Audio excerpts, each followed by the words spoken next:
If you feel like your brain is melting because there's a new AI tool drop every 4 hours, stop. This is not a technology problem. This is an AI capacity problem. And I noticed this happening to me this past weekend when Claude Design dropped and Opus 4.7 dropped, and there's a new slew of plugins and skills and tools and all of this stuff right there. And it can feel overwhelming, and I get why people feel like they're being left behind or they just can't keep up with AI. And what I want to do is offer up a perspective and a solution so that we can throw AI FOMO in the trash and get clear on how we can build a strategy moving forward so that when inevitably more AI tools come and are released, it's no problem for you because you've got complete clarity on how you are handling this. And the way that I'm going to do this is I'm going to share my screen of how I used Claude to help me work through this for myself. And in the process, there are lessons for both of us here for how we can remove the overwhelm and live in the land of clarity.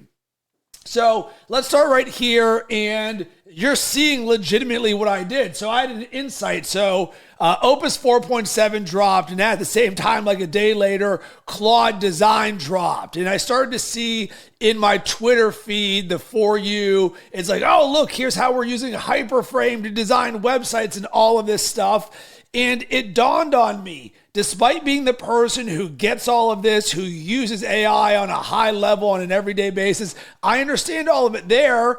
It dawned on me that I can see where it can be hard for other people because this isn't just a one new tool. This is like a whole department that if you are taking on all that is possible in the world of AI, just through the lens of one person executing all of it, I can see where it can be overwhelming because you could sit there and say, where in the world am I going to create the time to learn how to use Claude Design in Opus 4.7 when I haven't even done some of the other stuff in the world of AI before? So now somehow we have this element of scarcity or that I'm not doing enough because of all the potential that's out there. So one of the things that I spoke out there is I realized that one of the problems is that it takes a team of people to do it all. And yes, AI is accessible, that anyone can do it. You can vibe code any app that you want, but there's a difference between learning in depth and being good and just seeing shiny objects out there. Because one of the terms that is so alive in me right now, especially with my clients, is discernment. It is a major skill in the world of AI, but I'm seeing this as a slightly different take on this from discernment because right now we have a restraint around our capacity. There's only so much that we can do, and AI can build a one-person company, but at the same time, with all these shiny objects, where in the world does this live? What does this deal with our mindset? And what is the actual cost this is taking on with me or us? So I asked Claude this to unpack it for me. And what it really circled around is the capacity constraint. And this is something you never hear in the world of AI because everything is new, best, shiny, drop everything. The world has just changed without realizing that that is typically an AI influencer who is sitting there being like, hey, I'm there on top of every single tool drop. This is my deep dive. That does not mean that they are a practitioner or a business owner who is flipping that around into clients. So some of the things that I see here that I really like is this one here. The shift you're naming is that AI collapsed the cost of doing, but didn't collapse the cost of choosing. So this is where the word discernment comes in there, because with all these new tool releases right there, you see what's possible. Wow.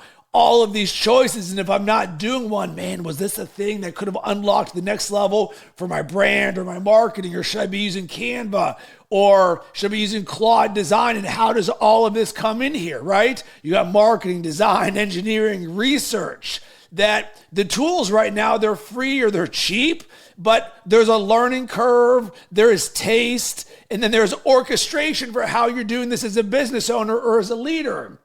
And it says right here, The old bottleneck was labor, right? I don't even know how in the world to do this. And I sit here and I think about back in the day, I taught myself how to use Photoshop 30 minutes at a time for 3 months, all because I wanted to create a thumbnail for the blog post that I was creating in the world of sports. Now that is legitimately done in 30 seconds. Now it says the new bottleneck is attention and judgment. Yes, one person can technically do it all. There's a person who created a $1.8 billion company with 2 employees in AI. But being that one person, you really have to understand how to choose what not to do. So there's a difference right here in terms of what's possible and how you're doing this. So there's 3 things here that it says is compounding in this. Number 1, every new release resets the learning curve. So you learn Canva and then it's like, hey, here comes Claude Design. And you're like, what is Claude Design? Oh my God, look at all these use cases. How in the world is everybody doing this? And then here comes AI video. It's breaking the internet. And then you're like, wow, have I been really doing anything with my YouTube right now? And then here's a brand new model. Should I be using ChatGPT Codex or am I using the newest thing that Claude has out there? And this is just completely overwhelming everybody and or creating AI FOMO. And then we also have here, orchestration is a distinct skill from usage. So knowing how to prompt Claude is table stakes, right? Everybody can do that right now, but knowing what an agent does, when to hand it off, how to automate versus what do I keep human, what to wire through your actual business. This is the CEO level stuff, and this is the stuff that the market does not tell you. They'll say this is how you can create a website with Claude Design, but it does not have CEO level thinking inside of this. And this is the huge separator in the world right now. And I want to encourage you, and the reason that I'm sharing this is because I felt something coming up for me in terms of all of these tools. And yes, I'm excited to go learn Claude Design. But at the same time, I realized, wait a second, there's a capacity problem for me. I can only imagine what the capacity problem is like for everybody else. So it says here, the capacity constraint isn't hours, it's working memory. How many live systems can one human hold in their head and maintain? I call this open tabs in your mind. The number is small, probably 5 to 7 active builds. But then you're like, oh my God, what about this? And what about this? And what about this? So this is where the challenge and the problem is. And using Claude was my answer to the solution for how I'm overcoming this. But then here's the thing that opened up a brand new door for me. Claude says, here's where I'd push back at you gently. You're framing this as a problem, but it's also a moat. The people who develop discernment, taste, and orchestration capacity in the next 18 months become irreplaceable. Everybody else becomes a tool operator. The actual leverage point is exactly what I'm coaching right there. So I asked it, hey, can you explain this a little bit more for me when you say, I'm framing it as a problem, which I am, but you're saying that it's a moat. So really it's saying there's an opportunity in here for us right now in the way that this is a problem. Because here's the thing, if I feel like it's a problem, having done this for 3.5 years every single day, it surely is a problem for everybody else because we all feel the same thing. And I always say that with a smile on my face. Whatever you're feeling and experiencing in your business as it relates to AI, guess what? I feel the same thing. I'm just sharing my thought process for how I'm overcoming it and then how we're actually turning this into a skill that serves us moving forward because very few people are going to go to a level of depth like this. So here we go. The overwhelm is real, but there's a gap between AI is accessible and AI is well orchestrated within my business. And it says this is the big arbitrage opportunity of the decade, and it's widening, not closing with every new release. So think about this. Moving forward, there's going to be infinite amounts of new tools, new releases, things for you to learn. So it would serve all of us right now to get on the same page in terms of, all right, what is your strategy when the next level of Claude Design or Claude Video comes out or Claude for marketing? And of course, you can go into Claude Co-work and they've got this list of 12 skills for everything you can do for your business. Cool. That's the menu.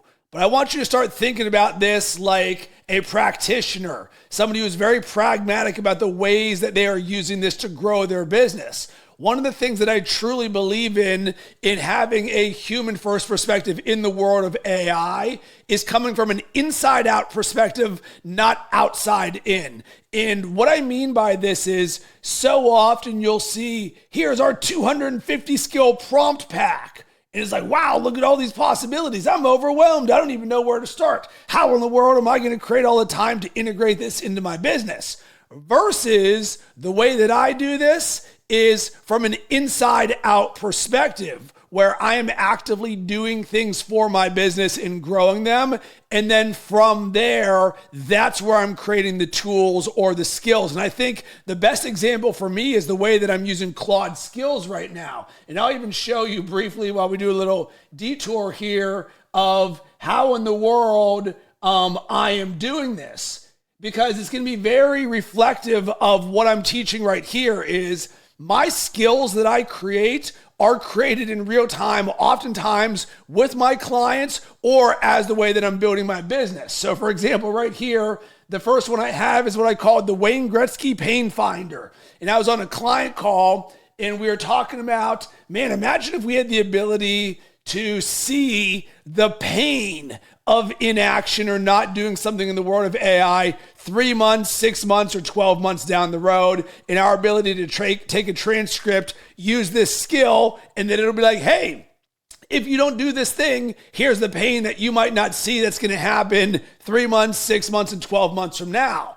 And in my mind, I was like, oh, this is just like Wayne Gretzky, who said, skate to where the puck is going, not to where the puck is right now. So I was like, great, let's call this the Wayne Gretzky Pain Finder, the future pain diagnostic engine. And this is something that we legitimately built in real time because of what we were experiencing around how we wanted to identify the pain for ourselves and our clients so that we could create a better solution for them. So this is a perfect example of an inside out perspective, not outside in, where I can tell you the exact story for this, how it applies to my business, how it applies to my clients. Take that same mindset as it relates to AI overwhelm or this AI capacity constraint that we are feeling with tools. So what we have down here is, this is a judgment skill, and judgment compounds. This is something that can't be vibe coded. You can't download it in a weekend.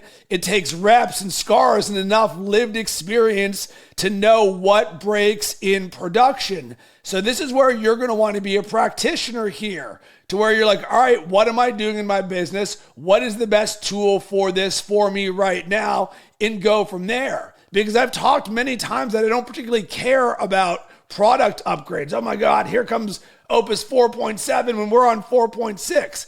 I get it, but it's misplaced focus for me because I want to be tool agnostic in the way that I'm leveraging AI. Hey, what is the vision of what I have for my business? What are the projects that I'm working on here now? And then how in the world are we going to make all of this happen? So the reason this becomes a moat is because it's way easier to tell yourself that I'm just so overwhelmed by everything, or I can't keep up with the rate of innovation with AI. Throw that in the trash. You're completely in control. You're only one prompt away from Claude of saying, hey, here's what I'm feeling. Let's reverse engineer this to create the clarity that I am looking for there. So the last thing here that I'm going to jam on is now we're going to go towards the future, because it's like, okay, I understand this, but how does this apply to the world of agentic AI? So I say, okay, great. Now let's take this forward towards agentic AI, where it is AI doing the tasks for us, or at least that's the promise sold, whether having to build that ourselves or getting plugged into an agentic platform, right? So I'm taking the vision of what I believe is going to happen in the future, because so many people are going to be like, well, Rob, I have no background in agentic AI. Me either. But that doesn't mean I can't start saying what this might look like in the future. Either I'm going to create it or somebody else is, and we're going to plug ourselves into that thing. So it's like, okay, that's the reality here. How's all of this going to come into play here? Because agentic feels like a category leap. This isn't just like prompting. This is now digital labor doing stuff. So once again, I feel like this is a thing to unpack, especially as more AI tools and upgrades will happen when agentic is being rolled out. So now we're going to be on turbo mode, right? So now we've got tools everywhere. And then it's like, by the way, do you want digital labor doing this stuff for you? And you're going to go, whoa, I wasn't even using Claude Design yet. I just started switching over from ChatGPT to Claude. And now you're telling me I need to use agentic AI, which I don't understand anything about. Welcome to the world, right? So here we go. Here's the shift. Up until now, AI has been a co-pilot. You sit down, you prompt, it produces, you review, you ship. The human is the loop on every move. The capacity constraint is your attention during the work. And of course, no one is going to sit there and be like, you know what the big problem is? Your attention is scattered. But you know the true reality that all of us feel every single day, myself included? We got a million tabs open in our mind right now, and I can't keep track of any of them. And that is only going to accelerate in the next 10 years, which is why we're having this conversation right now. So agentic AI moves the human out of the loop during execution and into the loop around execution. So we're not prompting anymore, we're designing. And this is why so many of us have moved over to Claude, because Claude is building and designing. ChatGPT is more of a chatbot. So with this, in agentic AI, we're going to set goals, we're going to set guardrails, we're going to have triggers. Hey, when this thing happens, this thing happens. We're going to have handoffs. Once that thing happens, then do this. And then we're going to create quality gates. It's like, hey, this is what the best version of this looks like. The agent runs, you check the outputs, not the steps. And one of the phrases I want you to write down and use for the next decade of your business in AI, validate and verify. With agentic AI, do not assume anything works. You need to validate and verify. And of course, this thing then says, this is a completely different skill set. And most people right now are underestimating how different. So 3 things are going to happen when AI agents actually land. The cost of doing is going to get to near zero, but the cost of specifying correctly goes way up. If you brief an agent wrong, it confidently executes in the wrong thing at scale, right? This is why discernment, once again, is such a big thing.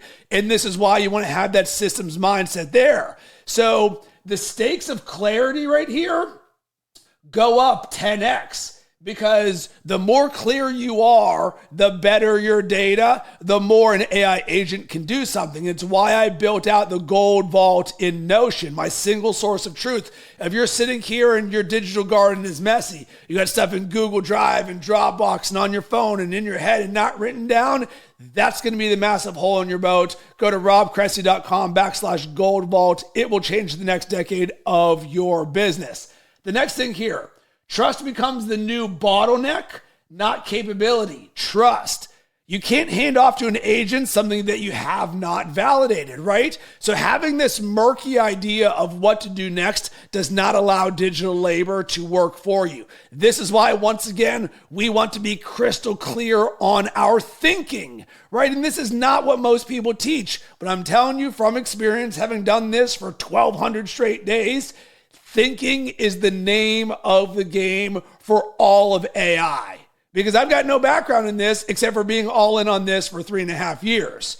And then the last thing right here is orchestration moves from which tool do I use to which agent owns what and how do they talk to each other. That's a completely different altitude of thinking.